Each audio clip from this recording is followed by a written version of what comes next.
Hello students, I am Dr. Nandita Nag, Head Department of Geology, Jamshedpur Cooperative College, Jamshedpur. Today I am giving a presentation on paleontology, that is the study of fossils. Paleontology is the study of fossils. The word paleontology is derived from the Greek word that is paleo, means ancient, onta means existing things, and logos means science. So it is a science to find out the ancient existing things.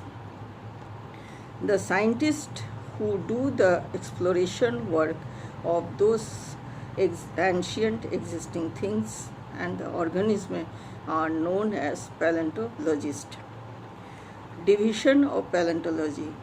There are three main branches of paleontology, that is paleobotany, paleogeology and micropaleontology. Paleobotany is the branch of science in which the ancient history of the plant kingdom is studied. Next is paleogeology. Paleogeology, it deals with the history of the ancient animal fossils. It is divided into two main branches, that is invertebrate paleontology. It is the study of such animals which do not possess a backbone like corals, molluscs and starfishes, etc. And second is the vertebrate paleontology. This is the study of animal possessing a backbone such as fish, birds, reptiles and mammals. The third main branch of paleontology is the micropaleontology. Micropaleontology is the study of fossils that are too small that they can be studied only under microscope. Now, amongst the three types of rocks which are found in nature, the igneous, sedimentary and metamorphic rocks, only the sedimentary rocks contain the remains of plants and animals preserved by nature within the rocks, and those are known as fossils. So fossils are remains of organisms, both plants and animal, which have been preserved within the sedimentary rock beds under favorable geologic conditions. The organism preserved as fossils must have geological age, that is, must be buried under earth for more than million of years. For examples, if the skeleton of a man or any animal who died 5, 10 or even 100 years ago be dug out of a graveyard, the same cannot be described as fossils. It is not that all plants and animals of the earth or aquatic animals are to be preserved as fossils. There are some essential conditions for fossilization. The most important condition is the environment.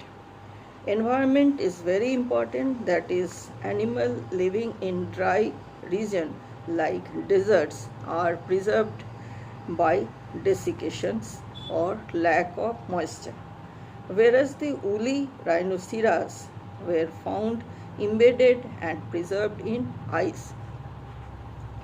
Some animals may become trapped in volcanic dust and ashes and lava, etc. Many may be sealed up in deposits of carbonate of lime, and others may be transported by running water and ultimately buried in the beds of river or lake or in the sea bottom. The tar pits and the oil seepage are the death traps for animals, and they were found preserved in an excellent state. Second important part is that the animal and the plant with hard skeletal structures can become fossilized. The third important category, that the remains of organism must be covered and preserved within earth crust for millions of years. The uses and importance of fossils. Fossils give the scientists the clue for the age of the rock. That is, the older rocks lie in the bottom bed or strata, while the younger fossils lie on the top of the older strata or beds. Some of the fossils lived only for a shorter duration in the geologic history but had widespread distribution when alive. Those fossils are named as guide or index fossil. The only index fossil in the world is the Trilobita. Second use of the fossil is that fossil indicate the climatic condition in the geologic past. Then fossils are useful to the reconstruct ancient geography of our earth, that is, they give us the knowledge of paleogeography. Next, fossils provide us the useful information about the origin and evolution of the organism living today, that is, the record of fossils gave the clue to the organic evolution. Lastly, the fossils are used as economic tools. They are useful in locating the important underground resources like ores, mineral ores, coal, oil, and gas in the sedimentary deposit. The knowledge of microfossils are useful in the petroleum industries. Thus, there are many uses of fossils. Now, let me show you some important fossils.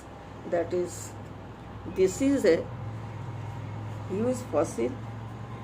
It was living before the millions of years ago, and now it has become very heavy and hard. See. Next is, this is another type of fossil.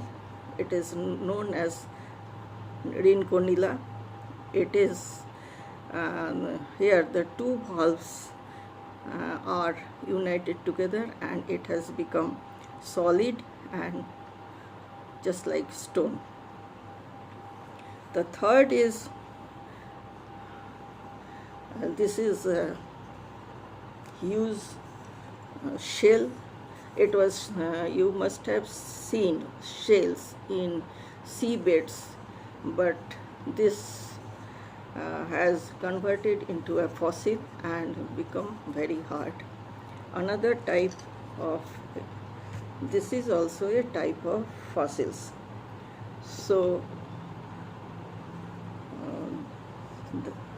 all this about my presentation.